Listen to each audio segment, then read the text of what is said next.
Well, welcome back to the Salem News Reporters podcast here from the newsroom. We have Dustin Luca of the Salem News, who generally covers Salem and some surrounding areas. Paul Leighton's beat mainly is Beverly. Good morning, gentlemen. Morning, Rick. Howdy, howdy.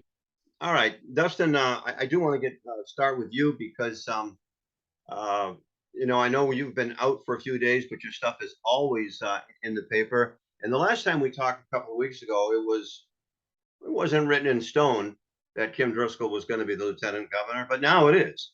So that leads to some interesting possibilities in Salem. And maybe you could give us a little review and then kind of an update as to what's going on, what will be going on in the Salem mayor race. Yeah, so there's a lot of moving pieces, and there's already a lot of kind of debate going around, and even some conspiracy theories that are kind of being thrown around. So like the whole political scene in Salem has kind of caught up out of nowhere, as it usually does. So basically, Lieutenant Governor Kim Driscoll elect, or Lieutenant Governor elect, I gotta get those words in the right order.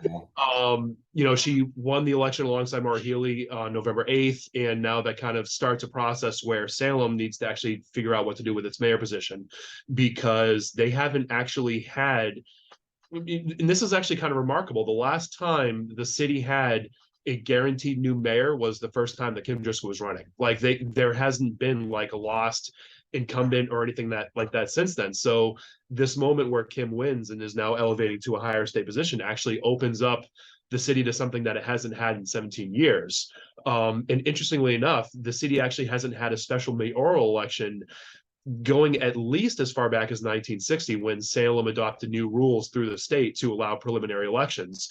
They actually set something up at the time for special elections within a preliminary kind of time frame, but they never had to do anything about it. And one thing that keeps coming up is people keep saying, well, wait a second, Sam Zoll was a mayor and then became a judge, so they had to do something there. But it happened within the final year of Zoll's mayor term, so they didn't have to do a special election. It's just God, now his name is blanking on me. The gentleman whose name is on the Jean Levesque.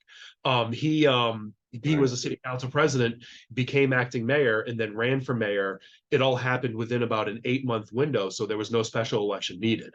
So this time around, it's happening within the first year of Kim's 4-year term, which really is kind of a moot point, because if it's within the first 3 years, then you need a special election. So Salem is suddenly having to look at its rules and then go, oh my God, these rules were written in 1960, and we can't do what we do today within the rules of 1960. Early voting, mail-in voting, all these kinds of things. They have a preliminary election, the way it's written in the rules right now, 21 days before the main election. So, and the city clerk is basically saying it's impossible for me to do all the things that I would need to do for the main election within 21 days. So the city has basically for the last couple of months been looking through its rules, talking to state election attorneys and things like that, and have come up with a process where they're going to expand the preliminary election window by basically 3 to 4 weeks, so that it now runs on a 6 to 8 week window, solves all the city clerk's problems. But now with that presentation coming forward, there's a number of people in the city that are actually trying to get in the way of that. There's a couple that are trying to make the argument that you should not have a preliminary election because it's not actually written in the rules. And that's going to be part of the debate that starts playing out tonight. So the city council is going to be having a couple meetings to kind of start etching in the stone about this. But one of the debates that's coming up, and a couple people have pointed this out to me, is that there's this argument that the city should not have a preliminary election. And you could ask, well, what would that mean? It would mean that everybody who wants to run would then run on a single ballot. And because of that, everybody would split the vote for that first seat. And you could ask, what exactly does that mean? So if you've got Dominic Pangallo running and then you've got Neil Harrington, you can assume that they're probably going to split a vote. If you think Steve Dibble or somebody else is going to run, they're going to be coming from a different pool of voters. And if Neil and Dominic split the vote, Dibble rises up to the top. So there's a lot of debate about what exactly the city's priorities should be, how it should run this process, since it's never actually had to elect a mayor on a short-term basis like this before. So that's kind of where it all stands right now. The city had a meeting on Monday where they kind of presented what they're going to give to the state to kind of start the process. And tonight being Thursday, there's going to be a city council meeting where the public's going to be able to weigh in on this. And you're going to start to see this debate about should Salem hold the preliminary, should it not hold the preliminary, what is actually in the best interest of the city going forward. All of these questions are going to need to be answered, and tonight's the night where it's all going to start. See, if I were your boss, I'd give you the weekend off just to kind of process that. Are you kidding me? I would also think, guys, that this kind of thing, other cities now must be probably keeping one eye on Salem, because in my memory, I don't think I've ever heard of this locally, for a special election. And I wonder, Dustin, I know with the old city council, the old system that was in place in Gloucester, there was a right of ascension, and there isn't that in most of these mayor's races, I presume. And Salem doesn't have that. There's no direct line or who ascends the throne next. So there kind of slightly is, but that's mainly in place. So like if all of a sudden the mayor were to pass away or something like that, they have somebody in place to sign the bills or to pay the bills, to sign the checks and things like that. So if Kim Driscoll were to suddenly not be able to serve as mayor tomorrow, Patricia Marcillo, who's the president and the Ward 3 councilor, would automatically become like an acting mayor. And I think the city council would have, 30 days to appoint somebody to become the interim mayor, Okay. to then start a process going forward. I'm not 100% sure on that. I might have a blank on that, but that's kind of what everybody's trying to catch up to speed on right now. What's interesting, you named Gloucester. So we've been kind of kicking a couple of calls around saying, okay, has anything like this ever happened before? And we've come up with two examples. One is when Carolyn Kirk was mayor of Gloucester and then took the appointment with Charlie Baker. And then they went through their whole process there, which you had just indicated. The other one was 2006 in Worcester, when their mayor actually became lieutenant governor. Now, I haven't had a chance to go back and see what Worcester went through in 2006 when their mayor became a lieutenant governor, but that's literally the identical situation we have here. So that's going to be one of the first places I go to when I kind of really start digging into this, to kind of see what did Worcester do about its transition? What were some of the discussions they had? And then how does that parallel to Salem? What is different about Salem to Worcester? What's different about Salem to Gloucester? Because nobody wants Salem to be compared to Gloucester. And just get it on. This is the kind of investigative reporting that Paul usually does. So this is really cool. I can't wait to catch up on it. That's awesome. Paul, shifting gears, I don't know where you want to start, because I have something I want to ask later on. But I know in today's paper, I think it is a huge endowment going to Salem State. What's that all about? Yeah, thanks, Rick. Yesterday, Salem State held a ribbon cutting. They named their School of Education, the McEwen School of Education. It's after a gentleman named Jamie McEwen, who passed away in 1996 at age 41. He was the president of Cummings Property. This all came about because the Cummings Foundation gave a $10 million gift to Salem State to improve their School of Education. It's a huge gift. It's the single largest donation ever to a state university in Massachusetts. So it's pretty significant, and it comes at a time, Rick, you're a former teacher, where there's a shortage of teachers, and Salem State has its origins as a teacher training school. So this will help expand their programs and try to increase that pipeline of teachers for the North Shore and beyond. As part of it, they're going to establish this leadership academy for principals and other people in the public schools in the area in positions of leadership. It's sort of a networking center where they can receive support from each other and talk to each other. The school had said how principals especially don't really have mentors within their own school districts, and they have problems that are unique to themselves. So this center at Salem State is going to try to help with that. They're going to try to increase opportunities for students of color to become teachers. So there's a lot going on with that. Speaking of Kim Driscoll, she spoke, and she's a graduate of Salem State herself, and she mentioned, I didn't realize this, that she said she's going to be the first lieutenant governor in the state who's a graduate of State University. So I thought that was interesting. And so yeah, it was nice. The McEwen family was there, his wife and daughters, and and Bill Cummings and his wife Joyce were there. I mean, the Cummings Foundation has, it's kind of amazing how much you see their name come up a lot, and they give out these donations every year. And they've, basically years ago, Bill Cummings and his wife, they made this pledge that Bill Gates and Warren Buffett made to basically give away almost all of their wealth, and so you see, oh, $10 million gift, and that's a big 10 million. I mean, they make $10 million gifts, every year, it seems like, as well as a lot of smaller gifts. There's a McEwen school in Beverly, that was named after Jamie McEwen years ago. And so anyway, it was a good story, and it's it's an important function, especially now with the problem with the lack of teachers. It's a great story, and yeah, having been an educator for many, many years, I am glad to see, at least in this area of the country, teachers are not under assault like they are in other places. And I think that especially Salem State, it's encouraging to a lot of people in the area who know the reputation of Salem State. Some people they don't want to go to Salem State because it's in their backyard. But then when they realize it's a world-class teaching school, that they understand how good it is. So I think it's important also to get that positive publicity out there too, Paul, because teachers are taking a hit all over the place, and that sounds like they're doing good work. Yeah. Well, when you see that, that Kim Driscoll is a graduate and what she is doing, and Paul Tucker, the Salem state representative, who's going to be the district attorney, he's the Salem State graduate. Joan Lovely, the state senator from Salem, is a Salem State graduate. So it just goes to show the influence that the school has had on the area. Yeah, and it keeps going up and up and up. That's way cool. Dustin, I don't know if we have anything else here. I know that you've been out of the loop, and I wrote something down that I was going to ask you about. I don't know what it was. What else you want to bring up about? No, so there's one of the things. My handwriting.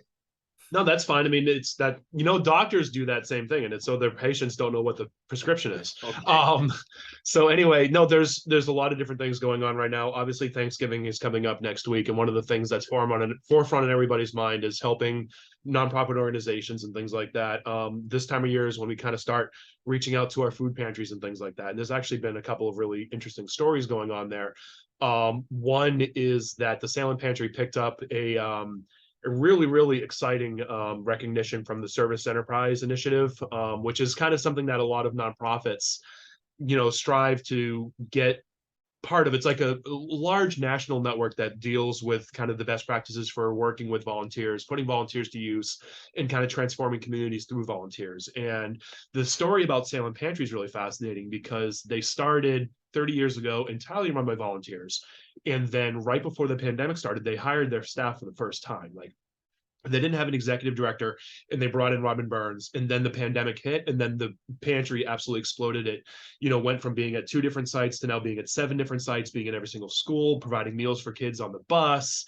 And so they are kind of putting a bit of a feather in their cap as they're going into the really intense season for them. So whether it's the Salem Pantry or it's Bootstraps or any other organization that's helping people, this is the time of year to start doing it, because this is actually the time of year when the need goes up the most. This is when families are looking for meals. We know that heating assistance is going to be a massive issue this year, and that's going to take money away from people to actually be able to buy groceries. So and on that note, there's one other really great story that's kind of circulating right now that I'm chasing today, where Salem State reached a deal with the state to provide housing at the Bates complex, which used to be resident housing for the university, but they emptied it recently, and the state said, hey, we need to put some homeless families up somewhere. So we know that, there's a couple hotels in Danvers that do this, for example, but Salem State reached a deal. And there's a great quote that we have from the Housing and Economic Development Secretary, Mike Keneally, who said, as the Commonwealth continues to see an influx of new arrivals and families experiencing homelessness, we have a statutory and moral obligation to create adequate family shelter capacity. So now we're seeing, Bates complex basically get transformed and turned into, new housing for these families. And it's just one other great example to see how the North Shore is kind of rising up in this time of need for its families. Dustin, the logistics of this are fascinating, and the fact that, again, that continues to grow.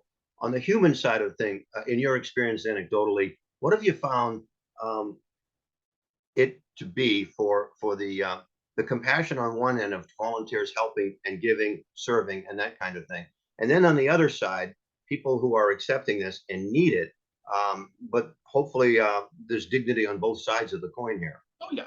And what's really amazing about that is last year we had kind of a really, really great story that came out of all of this where Corey Jackson over at everything that's going on in Peabody with Citizens In and everything like that.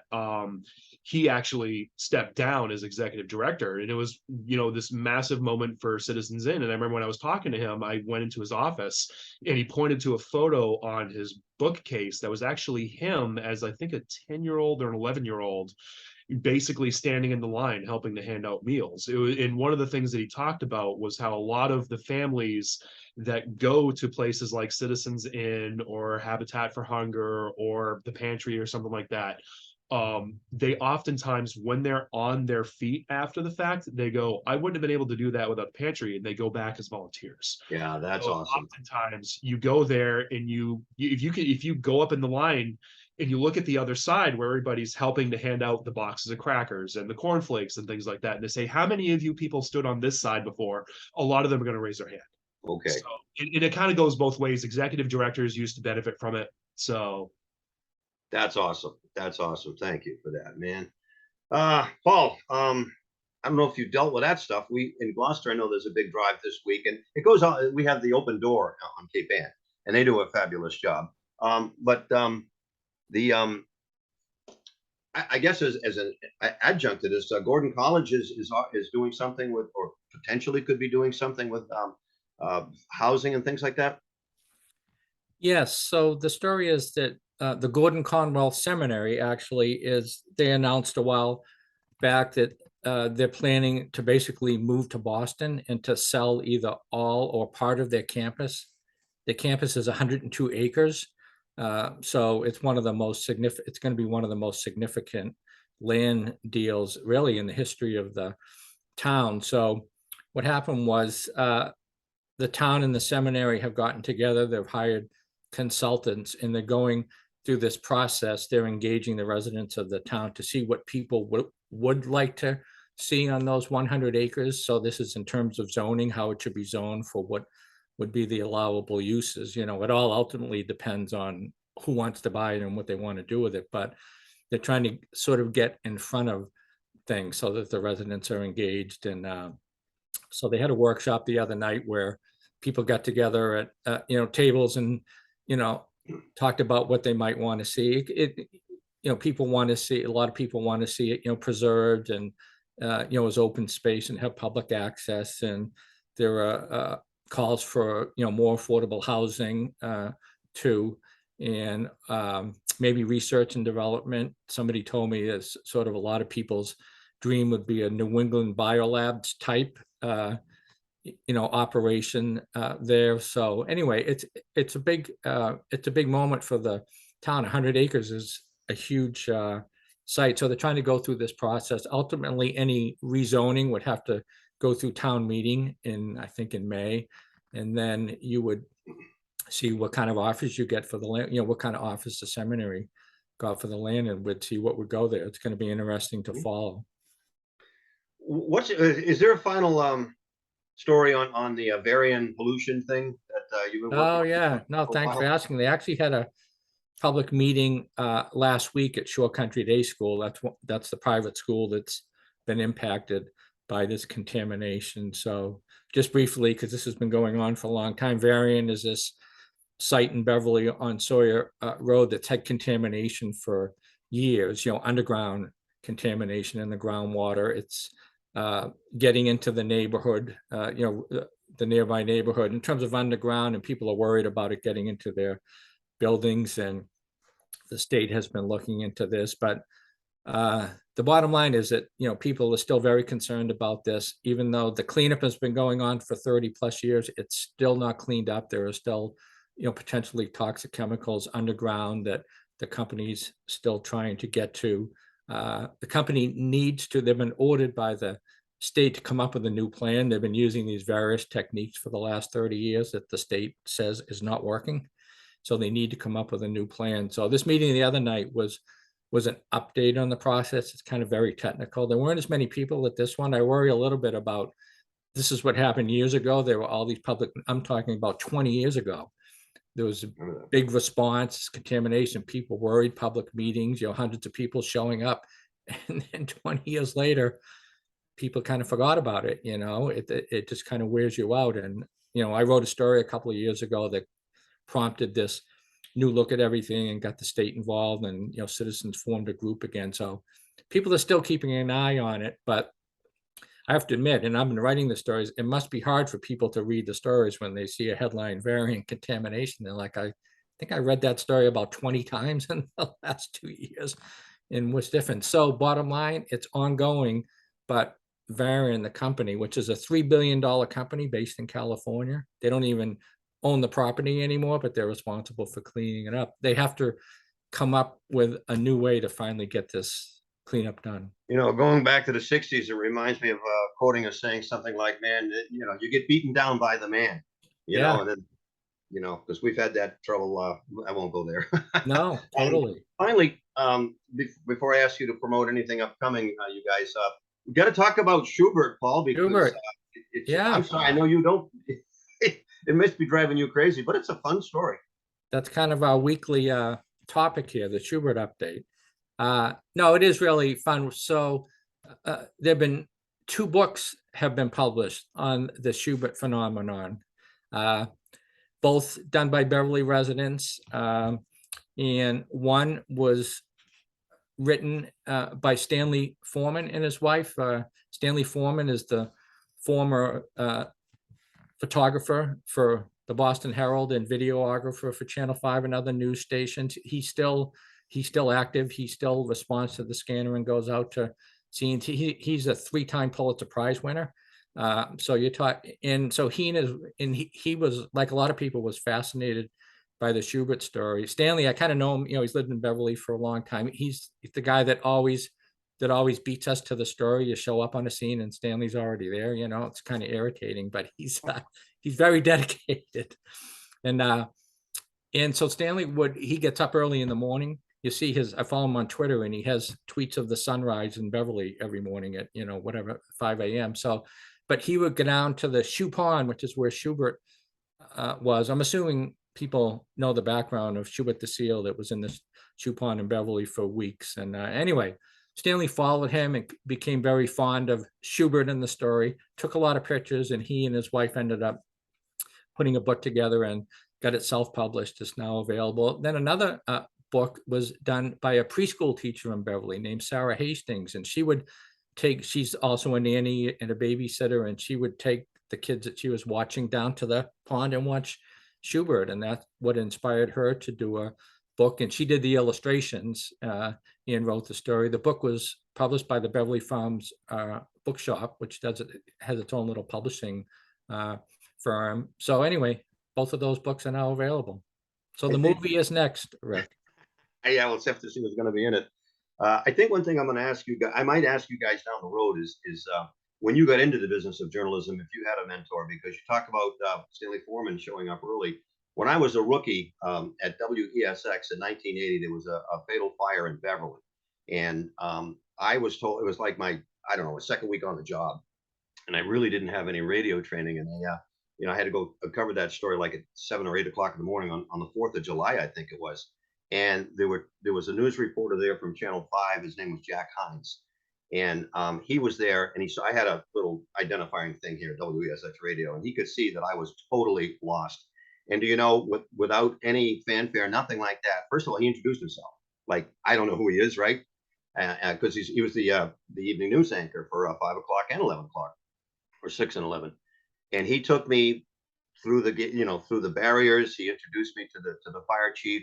And it was just amazing. And another guy was John Ahern at the Boston Globe. He also did the same thing. And that kind of thing as a teacher, I've tried to do that, with what limited resources I have. Whenever you see a kid or someone, in fact, you've got someone at the Salem News now, Caroline Enos. She was she worked on the Gloucester newspaper, the Gloucester High School newspaper. And it's just great to see that. So gentlemen, 2 weeks from now is Thanksgiving. I don't think we're going to do this on Thanksgiving. So we'll postpone that, but I just want to ask you any final thoughts, either about the holiday coming up or stuff you're working on. We'll go back to Dustin. No, I mean, if you live in Salem, pay attention to the mayoral process. Otherwise, be safe. Don't create COVID super spreader events. I actually just yesterday finally broke isolation from having COVID-19. So if you can avoid COVID, try to avoid COVID. Don't give it to your grandfather. It Yeah. seems like nonsense, you know. Let's keep that. Like all every family has something to lose. So Absolutely. just be careful. And Paul? Yeah, I'm going to be doing a story on a World War II veteran who is, I think he's 102 years old now, and he was on a ship that was sunk in World War II, and he survived. And you know, the anniversary of that sinking is coming up on, I think it's November 26th next week. So I'm going to go interview him this week and do that story. So, you know, we've all heard that there are very few World War II veterans remaining. So I'm really looking forward to speaking with him and writing. And as always, we'll be linking to the Salem News. Thank you both very much.